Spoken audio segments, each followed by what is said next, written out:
나와서 하나님을 또 우리 주 예수 그리스도를 구주로 영접하며 믿음 생활하는 성도들 중에도 선택하는 경향이 크게 두 가지로 나뉘어지는 것을 볼 수 있습니다. 믿음 생활하는 성도들 중에도 인간적인 생각으로 선택하는 사람이 있는가 하면 믿음으로 선택하는 사람들도 있다는 말씀.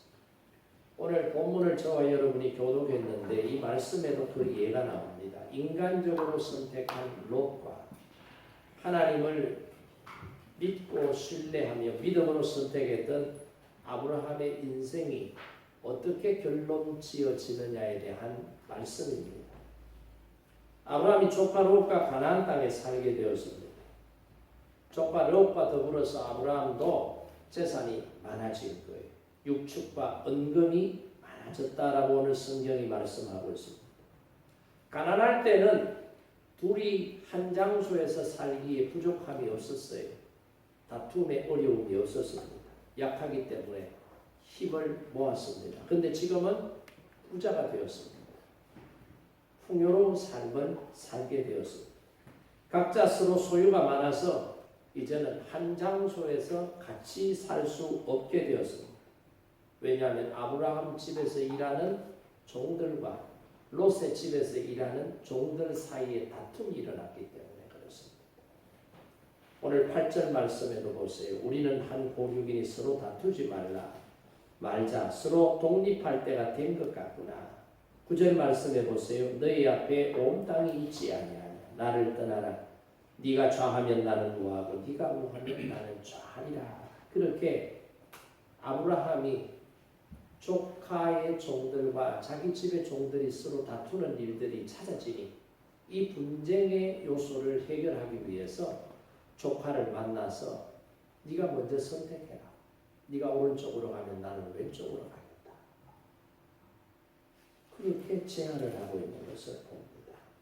롯은 인간적인 욕심에 근거해서 땅이 넓고 물이 풍부하고 초지가 넓게 조성되어 있는 이 소알 지역, 소돔과 고모라 지역을 선택해서 그곳으로 떠나갔습니다. 아브라함은 가나안 땅에 머물렀습니다. 이들의 선택은 전혀 다른 인생의 결정이 됩니다. 소돔과 고모라를 선택했던 사람이 보기에 물이 넉넉하고 넓은 초지가 형성되어 있고 사람들의 인구 밀집도가 높으면서 도시 문화가 형성되어 있는 살기 좋은 땅을 차지했던 롯의 인생은 비극으로 끝이 납니다. 반대로 사람이 보기에도 그렇게 좋지 않은 땅이었지만 조카 롯이 먼저 좋은 땅을 선택하니 반대로 가겠다라고 말했던 아브라함은 그 약속을 지키기 위해서 가나안 땅에 머무르게 됩니다. 그런데 박토였던 가나안 땅에 머물렀던 아브라함과 그의 자녀들은 어떻게 됩니까? 그 땅에서 번성하게 되고 그 땅에서 복을 얻게 되고 400년이 지난 뒤에는 마침내 그 땅을 차지하는 하나님의 약속이 이루어지는 은혜와 복을 받게 되었다는 것입니다. 여러분의 우리가 잘 아는 것처럼 순간의 선택이 10년을 좌우한다. 한 20-30년 전 모 TV에 가전제품 선전할 때 모 배우가 나와서 했던 말입니다. 순간의 선택이 10년을 좌우한다. 그런데 순간의 선택이 10년을 좌우하지 않습니다. 순간의 선택이 영원을 좌우한다. 이 말이 맞습니다. 그래서 여러분 선택이 중요합니다. 왜냐? 우리 인생이라는 이 삶의 연속선상에서 살아가고 있는 우리 모든 사람들은 선택의 연속이다. 살면서 수많은 것을 선택하고 결정해야 되는 숙제를 안고 매일같이 저와 여러분은 살아가고 있다는 것입니다.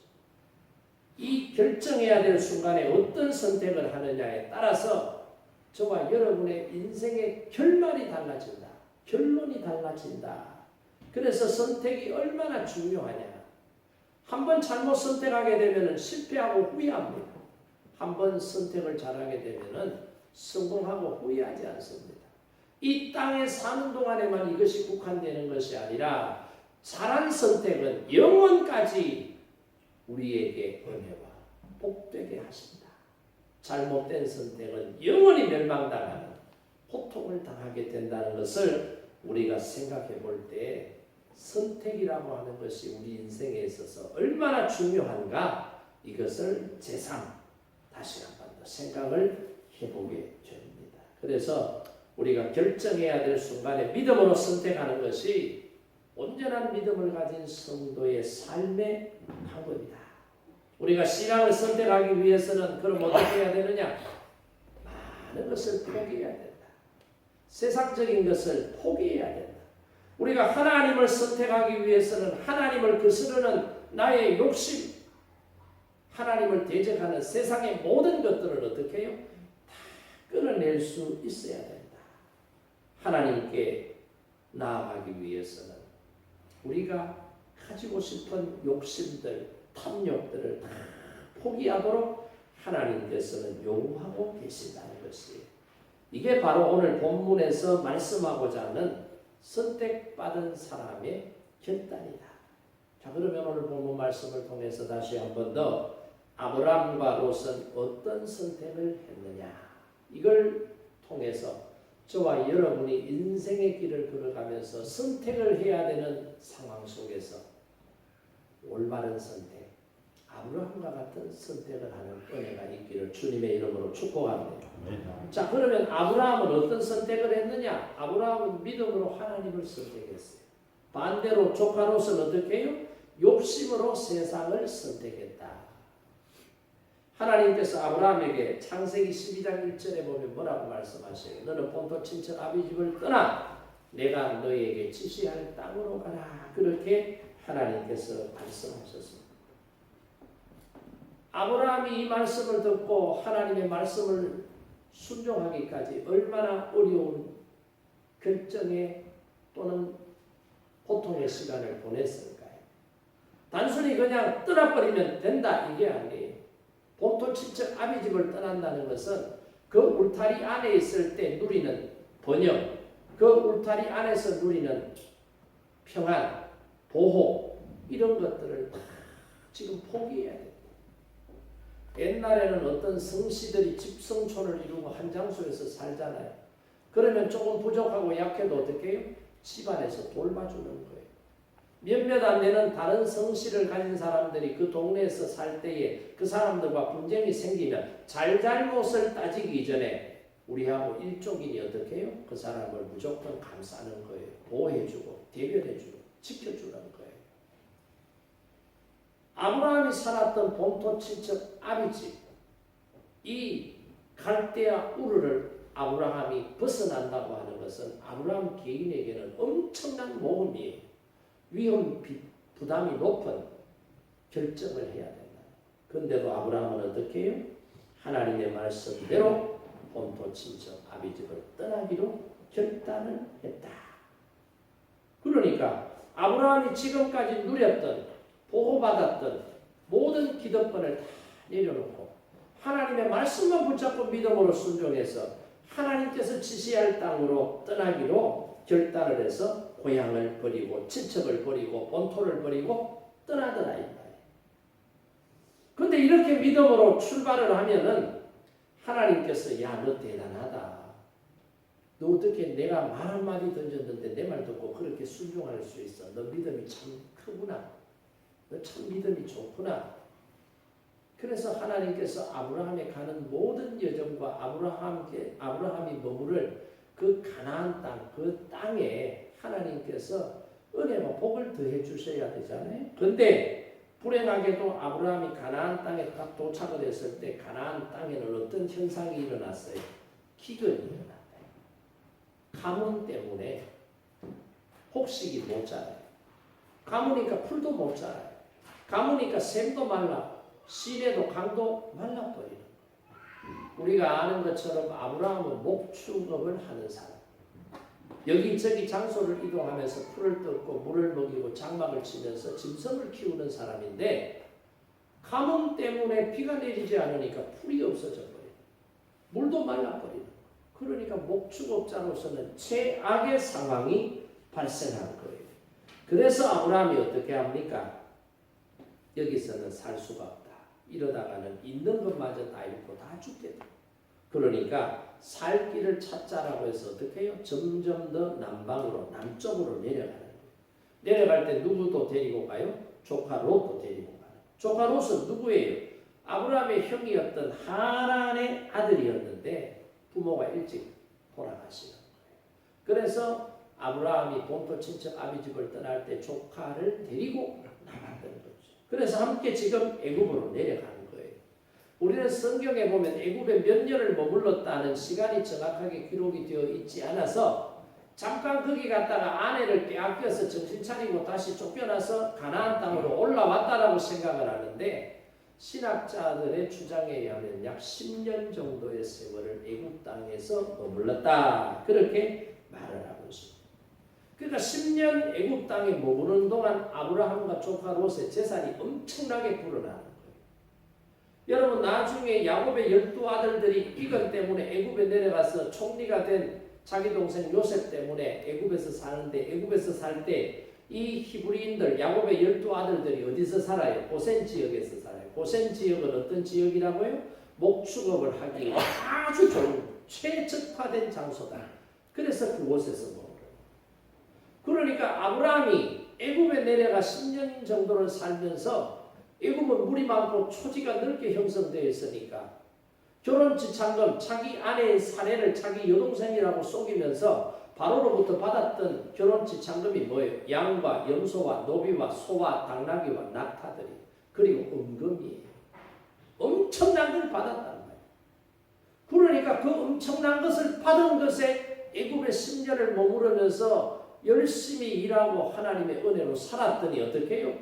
재산이 엄청나게 불어나는 거예요. 더불어 함께 갔던 롯도 어떻게 해요? 대박 난 거예요.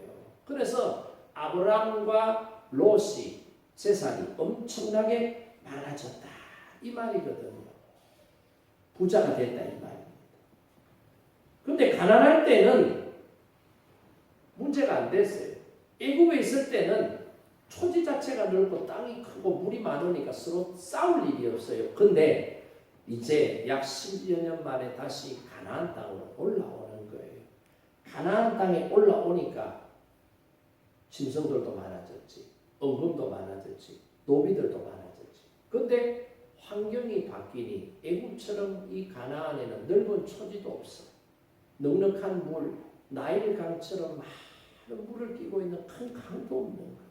그러니까 아브라함 집에서 일하는 목자들과 롯의 집에서 일하는 목자들끼리 어떻게 해요? 서로 좋은 풀을 차지하려고 풀밭 차지하려고 물을 차지하려고 서로 싸우고 다투고 경쟁하게 되는 거예요. 그렇게 되다 보니까 아브라함의 마음도 속이 상한 거예요. 조카 롯의 마음도 속이 상한 거예요. 상하다 보니까 어떻게 해요? 서로 감정이 좋지 않았던 거예요. 이런 상황 속에서 아브라함이 조카 롯을 만나자고 합니다. 조카 롯을 만났어요. 창세기 13장 8절 9절 오늘 본문 말씀 보세요. 8절과 9절 말씀 우리 한 목소리로 다시 한번 읽어봅니다. 아브라함이 롯에게 이르되 우리는 한 친족이라 나나 너나 내 목자나 너의 목자나 서로 다투게 하지 말자. 네 앞에 온 땅이 있지 아니하냐. 나를 떠나가라. 네가 좌하면 나는 우하고 네가 우하면 나는 좌하리라. 아멘. 자 보니까 아브라함이 제안을 해요. 이 삼촌과 조카 사이가 점점 더 틈이 생겨서 벌어지는 것을 아브라함이 알고 이걸 어떻게든 해결해야 되겠다. 그런데 조카는 입도 안 띄고 있어요. 그러니까 삼촌이 먼저 입을 떼는 거예요. 조카를 불러서 이렇게 제안을 합니다. 이 제안의 중요한 내용이 뭐예요? 선택권을 누구에게 던져줘요? 조카인 롯에게 선택권을 주라는 거예요. 여러분 우리가 상식적으로 한번 생각을 해봐요. 삼촌과 조카가 어떤 문제가 생겨서 선택을 해야 될 때는 상식적으로 누가 먼저 선택권을 가질까요? 삼촌이 가지. 삼촌이 가진다고 해서 누가 입댈 사람도 없습니다. 문중의 일에 여러분들 문중 어른들이 모여서 결정할 때 보세요. 항상 마지막에는 문중의 최고 어른이 결정합니다. 조카하고 삼촌하고 지금 대화를 하면 문제 해결을 위해서 협상을 하면은 삼촌이 더 좋고 유리한 고지를 선점할 수 있는데도 불구하고 아브라함은 어떻게 해요? 조카 롯에게 양보하는 거예요. 너가 먼저 선택을 해라. 이렇게 제안을 하죠.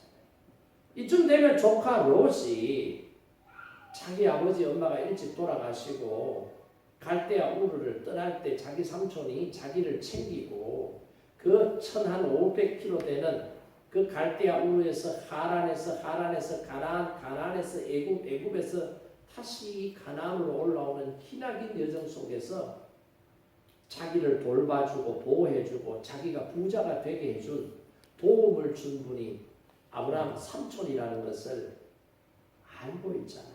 그러면 삼촌이 먼저 선택하세요. 삼촌이 선택하면 제가 선택하겠습니다. 삼촌이 오하면 나는 좌. 그렇게 하겠습니다. 이게 이제 상식이고 이게 예의에 맞는 행동이라는 생각이 들잖아요. 근데 조카 롯은 어떻게 해요? 삼촌인 아브라함이 그 제안을 하자마자 그 제안을 덥석 받아버리는 거예요. 왜 이렇게 했을까? 왜 도리가 아님에도 불구하고 이런 행동을 롯이 했을까? 롯의 심리 상태를 보니까 롯이 욕심이 많은 사람이에요. 삼촌보다 더 성공하고 싶고 삼촌보다 더 많은 부를 가지고 싶은 욕심이 있었던 거예요. 그래서 일반적인 상식의 선을 지키지 않고 상식의 선을 넘어서 버리는 거예요. 그러니까 삼촌이 그 제안하자마자 물이 넉넉하고 애국과 같은 소알 땅, 소돔과 고모라 땅을 하겠습니다. 라고 먼저 말해버리는 거죠. 근데 아브라함은 어떻게 해요? 아니 이 녀석 봐라. 내가 그렇게 제안하면 삼촌 먼저 하세요. 그래야 되지. 넉죽 받아들였단 말이지. 그런 마음을 가질 수도 있었는데 아브라함은 그런 마음을 가지지 않아요. 왜 그런지 아세요? 아브라함은 롯이 어떤 땅을 차지하든지 상관이 없는 거예요. 롯은 땅이 좋아야, 풀이 많아야, 물이 많아야, 문화가 융성한 도시국가여야 내가 더 성장하고 더 행복하고 잘 살 수 있다라고 생각하는 사람이었어요. 반대로 아브라함은 어떻게 해요? 장소의 문제가 아니다. 풀이 많고 적은 게 문제가 아니에요. 물이 많고 적음의 문제가 아니에요. 도시 문화가 만들어졌느냐 안 만들어졌느냐가 중요한 게 아니에요. 어느 곳이든지 하나님이 함께 하시면 그것이 축복된 장소인 줄로 믿었다는 거예요. 아멘. 하나님의 축복은 장소에 따라 움직이는 것이 아니라 하나님을 신뢰하고 하나님을 고백하고 하나님과 동행하기를 원하는 믿음의 사람과 하나님은 함께 하시는 줄 믿으시기 바랍니다. 아멘. 그걸 알았던 거예요. 롯은 그걸 몰랐어. 그래서 좋은 장소 선택하면, 살기 좋은 장소 선택하면, 사업하기에 좋은 곳 선택하면 잘 될 줄 알았어요. 근데 아브라함은 아니더라. 그러니까 아브라함의 선택과 롯의 선택에 이만큼만 차이가 있더라는 사실을 저와 여러분이 알아야 됩니다. 그러니까 아브라함은 하나님을 선택했다면 롯은 세상을 선택했어요. 아브라함이 하나님을 생각했다면 롯은 세상의 문화와 환경을 생각하고 선택했다. 이 말입니다. 아브라함이 하나님을 바라봤다면 롯은 땅을 바라보고 산 사람. 이게 아브라함과 롯의 선택의 근본적인 차이점이다. 똑같은 하나님을 믿는 하나님의 자녀들이지만은 아브라함의 선택은 달랐어요. 롯의 선택도 달랐어요. 무엇이 이 두 사람의 선택을 차이 나도록 했느냐?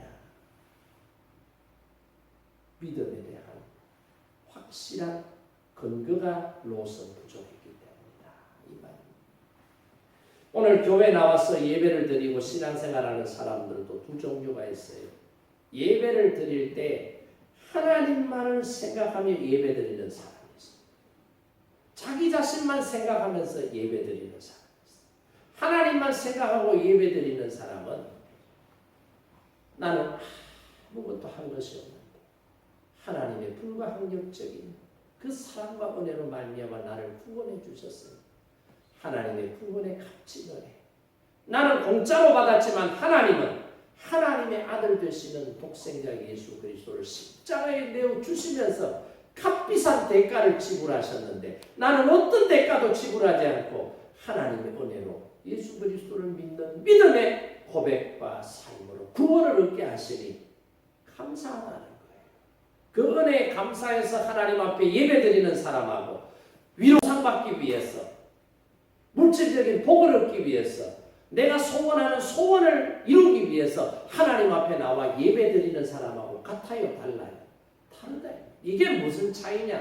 아브라함과 롯의 차이만큼 바른 신앙을 가지고 믿음 생활하는 사람과 신앙이 아닌 것을 신앙인 것처럼 착각하고 신앙생활하는 사람의 차이점이다라고 하는 사실을 오늘 이 예배 자리에 나와서 예배드리는 우리 모두가 깨닫기를 바랍니다.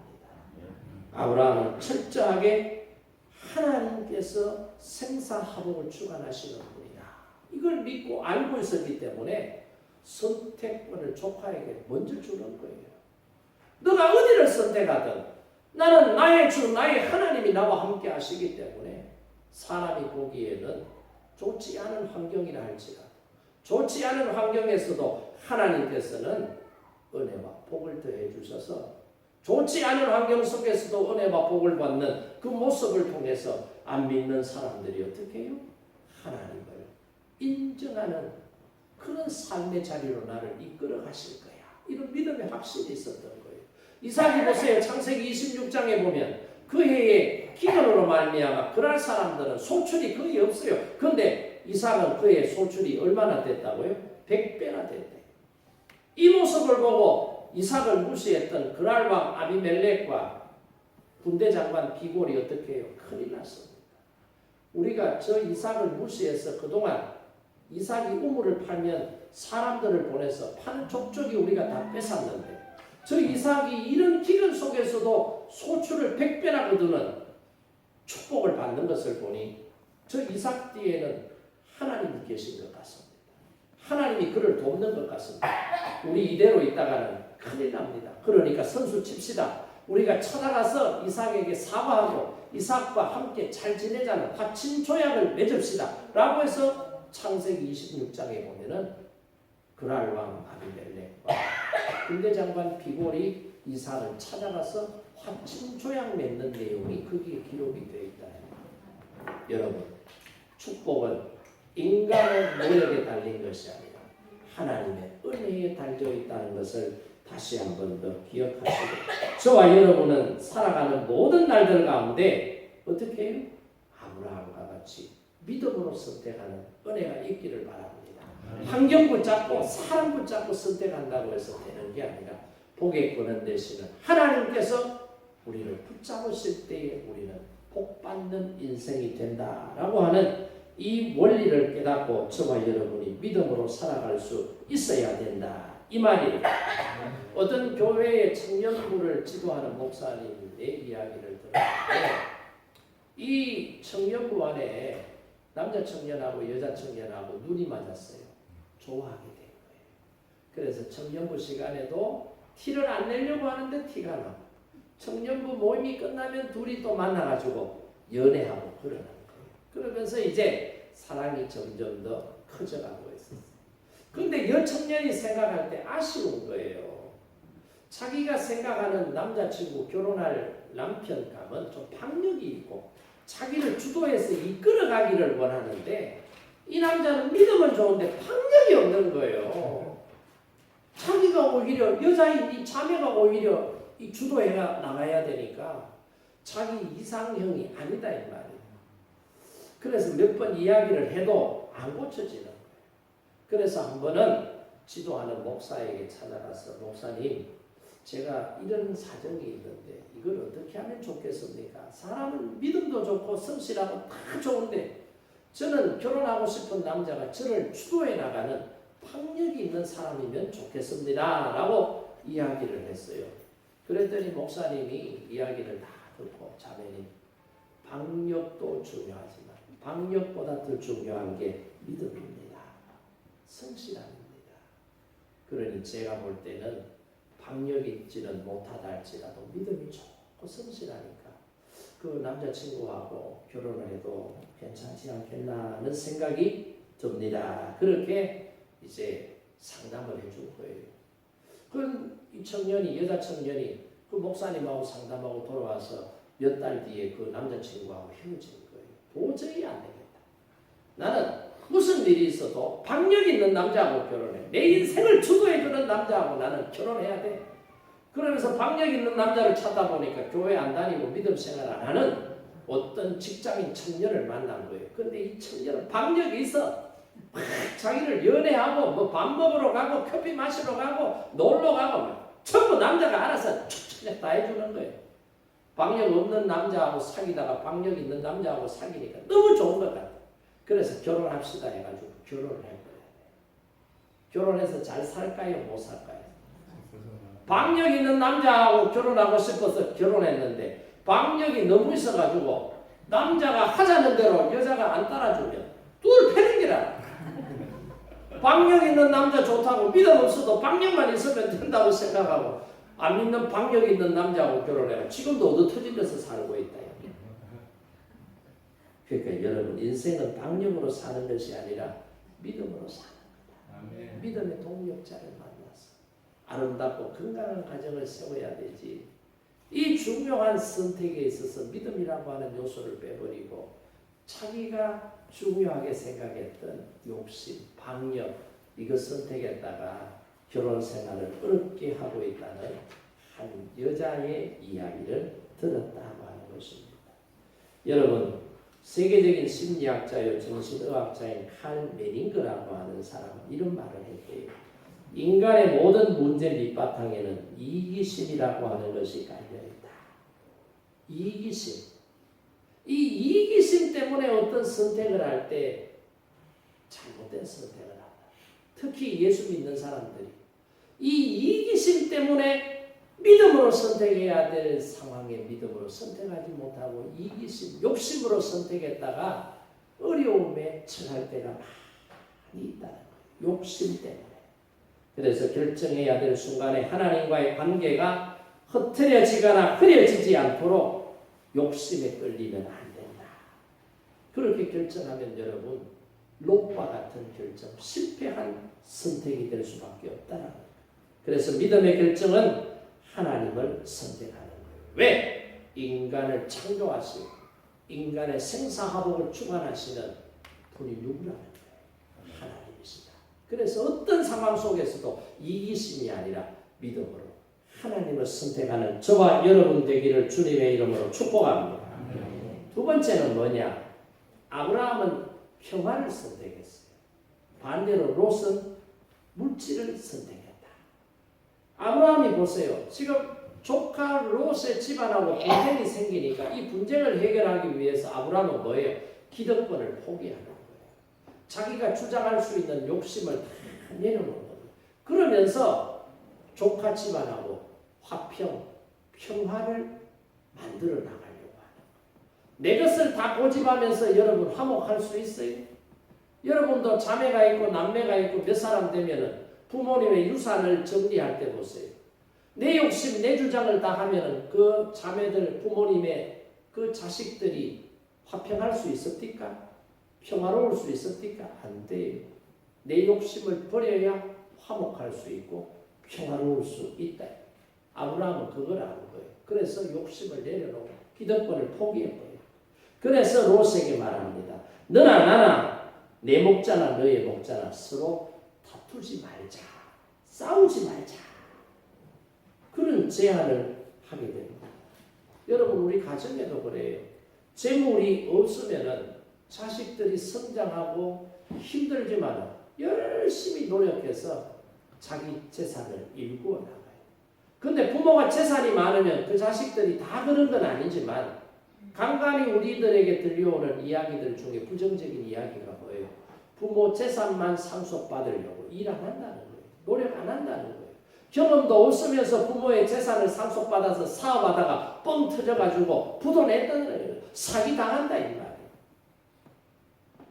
그러니까 여러분 재산이 없어도 약간의 문제가 있지만 재산이 많다라고 해서 문제가 없는 게 아니더라. 오히려 재산이 많아서 가정이 불행해지고 자녀들이 원수가 되는 그런 경우들도 많이 있더라 이 말이에요. 아브라함과 롯도 재산이 없을 때는 문제가 없었어요. 그런데 애굽에 내려갔다가 다시 가나안으로 올라올 때에 재산이 많아진 거예요. 부자가 된 거예요. 그랬더니 소유가 많아져서 한 장소에서 같이 살 수가 없게 되어서 싸움이 찾아졌더라. 그거 아닙니까?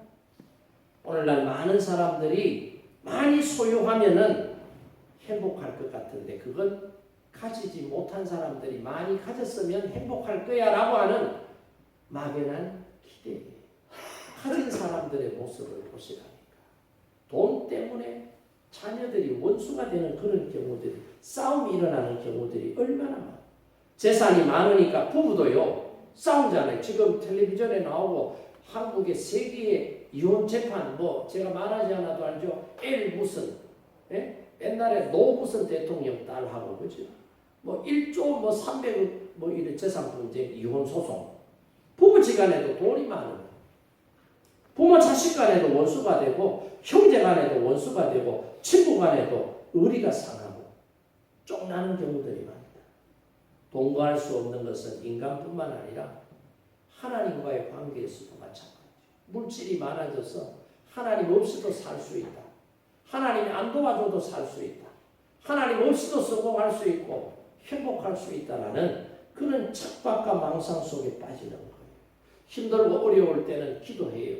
힘들고 어려울 때는 예배 자리에 나와서 죄야 하고. 근데 좀 살만하고 좀 여유가 있으면 어떻게 해요? 교회 안 와요. 놀러 다니기 바쁘다. 사업하는 파트너 만나기 바쁘다. 그래서 이래 빠지고 저래 빠지고. 그런 사람들이 교회 안에 얼마나 많이 있는지 모른다. 소유가 많으면 행복할 줄 알았는데 소유가 많으면 하나님하고 더 가까워질 줄 알았는데 오히려 소유가 많아짐으로 불행하게 되고 하나님하고 점점 더 멀어지는 사람들이 얼마나 많이 있는지 모른다 이 말이에요. 오래된 이야기 들은 이야기입니다만은 70년대에 깡촌에서 살다가 촌에서 땅 없이 남의 밥 붙여봐야 입에 풀칠하기도 버거워서 자식들 데리고 이러다가는 못 살겠다. 그래서 부부가 3남매를 데리고 무작정 서울로 올라왔어요. 서울로 올라오니까 뭐 직장을 잡아놓고 올라온 것도 아니에요. 농사 일하다가 올라왔어요. 그래서 남편은 지게꾼이 돼서 지게꾼으로 조금씩 돈을 버는 거예요. 부인은 바느질을 하는 거예요. 그러면서 바느질을 하다가 돈을 조금 모아가지고 동대문 시장에서 땅콩 장사를 해요. 땅콩 장사를 하면서 돈을 조금 버는 거예요. 돈을 조금 많이 벌어서 양품점을 냈어요. 양품점에서 화장품도 팔고 옷도 팔고 이래저래 돈 벌 수 있는 거는 다 이렇게 했더니 돈을 많이 벌었어요. 이제는 제법 여유가 있었어요. 돈을 많이 벌어서 여유가 있으니까 남편이 지게꾼 일하던 것을 이제 그만둬버렸어요. 남편이 지게꾼 하던 일을 그만두니까 남는 게 시간이라. 부인은 양장점에서 열심히 일하는데 남편은 직업이 없으니까 빈둥빈둥 대다가 친구 따라 어디 갔느냐? 춤추는 데를 갔네. 춤추는 데 가가지고 어떤 여자하고 눈이 맞아가지고 춤추다가 보니까 눈이 맞아가지고 바람이 났거든요. 그러니까 양품점에서 돈 벌어가지고 집에 갖다 놓으면은 그 돈을 전부 다가 춤추고 바람난 여자한테 다 갖다 바치는 거예요. 그러니까 부인이 생각하니까 이거 얼마나 마음이 상하겠어요. 70년 되니까 아직도 가부장적인 사회적 분위기라 남편이 어흥하면은 부인은 그냥 앵하고 그러니까 하고 싶은 말이 있어도 말을 못하고 사는 거예요. 그러니까 부인이 생각하니까 너무너무 힘든 거예요. 그런 날이 몇 달이 지난 거예요. 그래서 그 부인이 하루는 한밤중에 자기 혼자 가만히 생각을 하는 거예요. 야, 내가 돈을 이렇게 벌면 뭐하나. 고생해서 돈 벌면 다른 여자한테 다 갖다 주고. 남편 하나 바라보고 자식 새끼 세 놈 키웠는데 저놈의 남편은 그것도 모르고 딴 여자한테 미쳐서 저를 내가 이거 살아서 뭐 하겠나. 내 자식들도 살아서 뭐 하겠나. 부인이 심각하게 고민을 하고 그 밤에 아이들 3명 잠잘 때 남편은 춤바람 나가 여자 만나가 바람 피는 사이에 그 집에 불 질러가지고 일가족이 싹 다 죽어버렸다. 여러분, 소유가 많다고 해서 경제적으로 여유가 있다고 해서 행복하냐? 아니더라. 얼마나 오늘날 많은 사람들이 그렇게 생각해요. 우리는 우리 자신에게 다시 한번 물어봐요.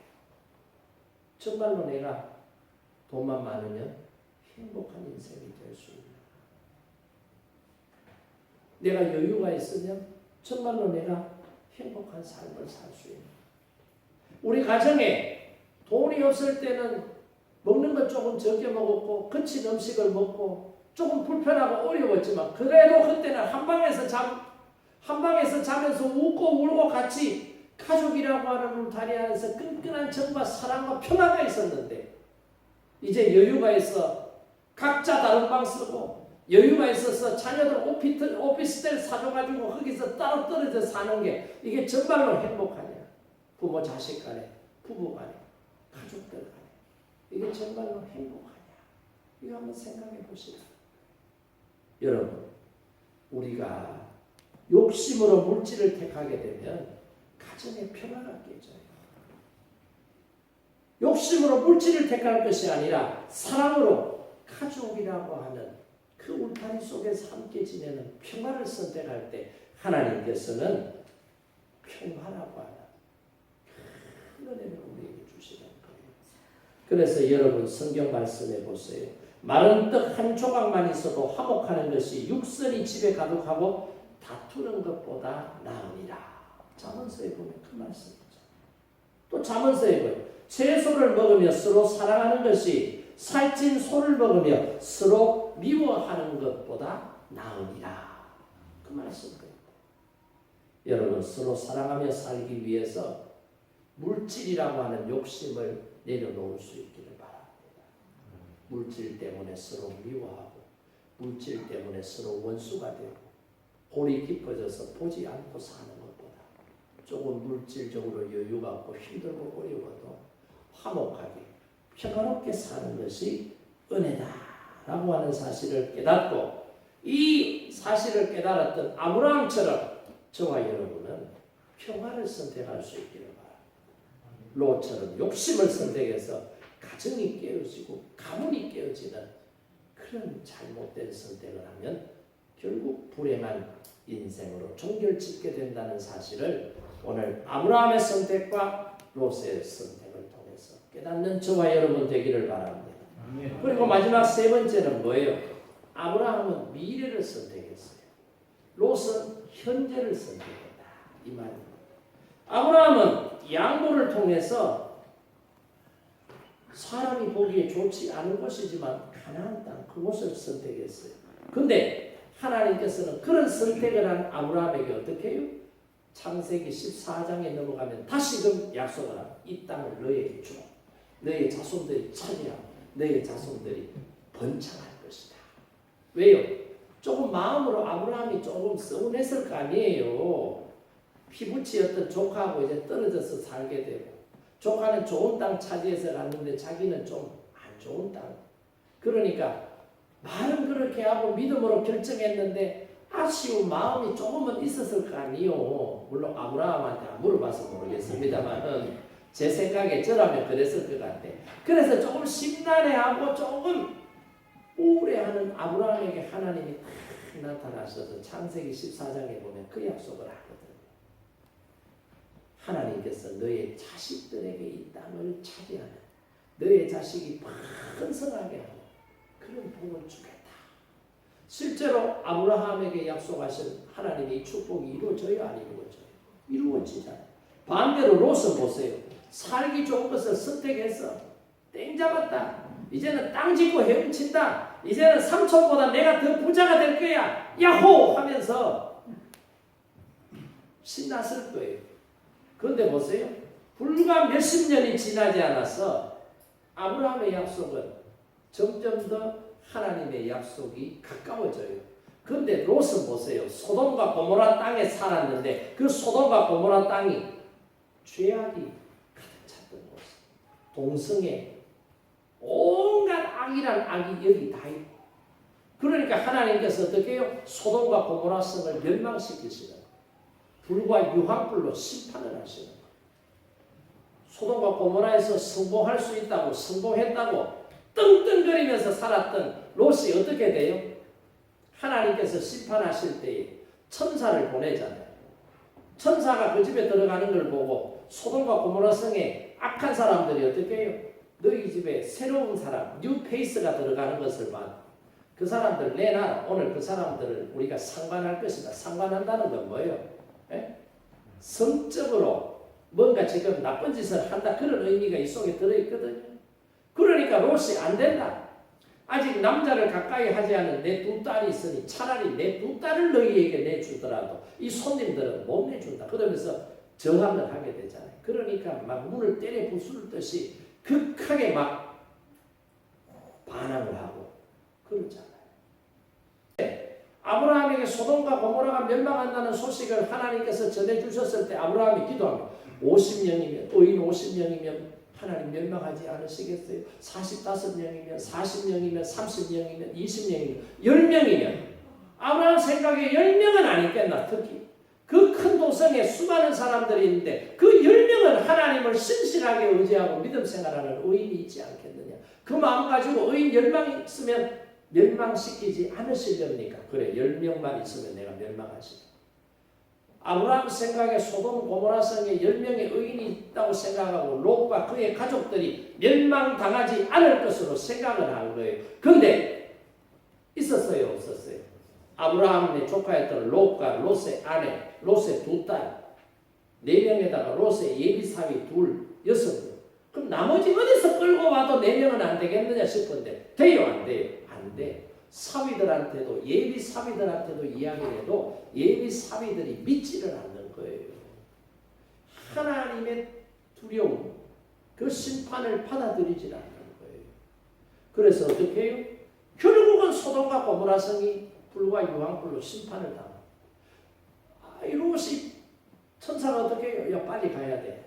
불 떨어지기 시작한다. 불 떨어지기 전에, 심판받기 전에 빨리 가자. 벗어나야 돼. 라고 재촉을 해도 못 떠나요. 왜 못 떠나는지 아세요? 롯이 왜 주저주저 하는지 아세요? 여기 내 전 재산이 있다. 이 말이에요. 여기에 내가 평생을 노력해서 쌓은 공적들이 여기 다 있다. 내가 피땀 흘리면서 모았는데 이걸 어떻게 버리고 가냐 이 말이에요. 근데 지금 가지고 갈 수 있는 상황이 아니에요. 그러니까 다 버리고 가야 돼요. 안 가려고 하는 롯과 가족들을 천사가 억지로 손을 붙잡고 끌고 가다시피 끌고 탈출을 하고, 탈출을 할 때 뭐라 그래요? 뒤돌아보지 마라.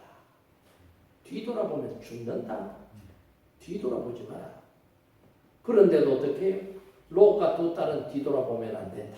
지금 막 소리도 나고 막 지금 야단 났을까요? 하늘에서 지금 막 불덩어리가 떨어지고 유황불이 쏟아지니까 요즘 말하면 미사일 대포가 막 떨어지는데 팍! 그러니까 얼마나 지금 막 궁금하겠어요. 우리 집 폭탄 맞았나 안 맞았나. 우리 양떼들 불 타나 안 타나. 누구 집에 얻어 터졌나. 그거 지금 얼마나. 그런데도 뒤돌아보지 말라고 해서 안 돌아봐야 되는데 누구는 돌아봤대요? 롯의 아내는 돌아봤고. 아이고 우리 집 폭탄 맞은 거 아이가. 아이고 우리 양들 다 죽은 거 아이가. 우리 당나귀들 다 도망치는 거 아이가. 아이고 어쩌면 좋노. 내가 내 서랍 안에 금덩어리 얼마를 묻어놨는데 아이고 그것도 다 박살난 거 아이가. 어쩌면 좋노 하다가 뒤돌아보다가 소원기둥이 돼요. 실제로 가면은 소원기둥 형상을 가진 여자의 상이 성지순례 갔다 온 분들 얘기 들어보면 있대요. 소원기둥이. 그토록 보기에 좋은 땅, 마치 애국 땅처럼 물이 넉넉하고 푸른 초장이 있고 사람들이 많이 웅집해 사는 도시 문화가 발달한 그 소돔과 고모라가 어떻게 됐느냐? 미래를 보고 선택한 것이 아니라 현재를 보고 선택했더니 그 소돔과 고모라가 죄악으로 말미암아 하나님의 심판으로 멸망당하더라. 저와 여러분은 선택을 함에 있어서 아브라함처럼 미래를 바라보고 선택할 수 있기를 바랍니다. 사위 볼 때도요, 돈 많다고 늘 쭉 사위 삼지 말고 저 인간이 믿음이 있나 없나, 비전이 있나 없나, 실력이 있나 없나, 인성이 좋으냐 안 좋으냐, 집안이 예수 믿냐 안 믿냐, 이런 것들을 좀 보고 해야 되는데 그냥 돈 많고 외제 차 타고 그런다 하면 아이고 저거 붙잡아야 되는데, 저거 놓치면 안 되는데, 우리 딸내미가 저거 붙잡아야 되는데, 이러면 안 된다. 현재를 보지 말고 뭘 보라고요? 미래를. 직장을 선택할 때도 뭐예요? 현재를 보지 말고 미래를 선택해요. 남들이 다 가려고 하는 직장 선택하지 말고 남들이 깊이 하는 직장을 선택해라. 저 거창고등학교를 세웠던 아무개 장로님이 그 말 하신 거 여러분 기억하시는지 모르겠어요. 여러분 아브라함의 가정을 보세요. 아브라함은 하나님의 복을 받아 그 후손들이 어떻게 해요? 하늘의 별과 같이 빛나는. 오늘날에도 보세요. 저 유대인들이 인구 800만 명도 안 돼 세계에 흩어져 살아가는 유대인들이 노벨상 받는 거 보세요. 노벨상. 지금 3, 4일 전에 우리나라 최초로 노벨 문학상을 받은 사람이 나왔어요. 이름이 한강이에요. 아시아에서 노벨상을 받은 사람들이, 문학상을 받은 사람이 남자는 있는데 여자는 아시아 최초로 노벨 문학상을 받은 사람이 한강이라고 하는 사람. 여러분, 유대인들이 노벨상을 얼마나 많이 받는 줄 아세요? 하나님께서는 보세요. 하나님의 약속의 말씀을 붙잡고 믿음으로 결단하고 미래를 바라보고 선택했던 아브라함을 통해서 하나님은 그 후손들 가운데 이런 은혜와 복을, 영광을 주시더라 이 말이에요.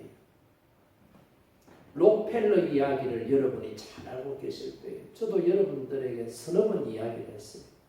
록펠러라고 하는 사람이 보세요. 이 대학을, 시카고 대학을 세우고 거기에 12개의 단과 대학을 만들어 놓고 사회에다가 기여를 하고 있죠. 록펠러가 세운 시카고 대학에 노벨상 후보자로 올랐던 사람이 약 60여 명이 돼요. 그 가운데 노벨상을 수상한 사람들이 30명이 넘는다 이 말이에요. 왜 이렇게 시카고 대학에 노벨상을 수상하는 사람들이 많으냐?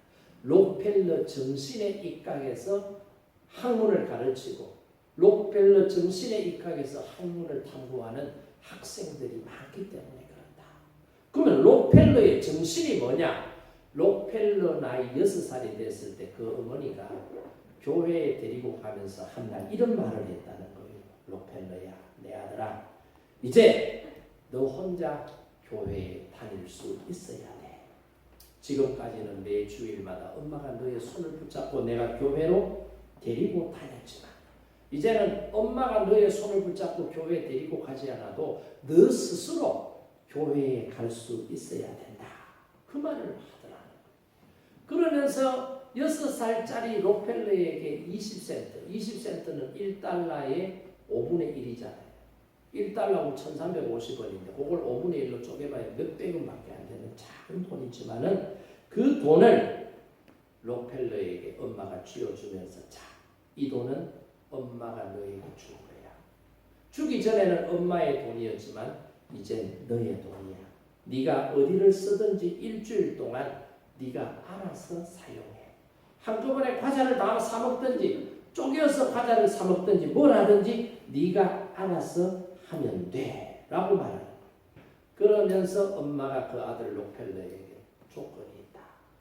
20센트밖에 안 되는 적은 돈이지만 이 20센트 가운데 10%는 반드시 하나님 앞에 11조로 드려야 된다.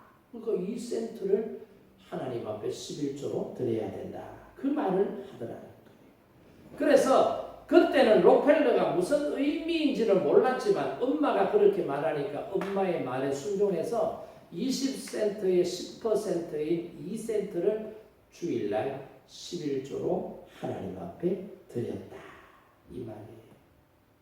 요 어린 록펠러가 11조를 하든 안 하든 선택은 누가 하면 돼요?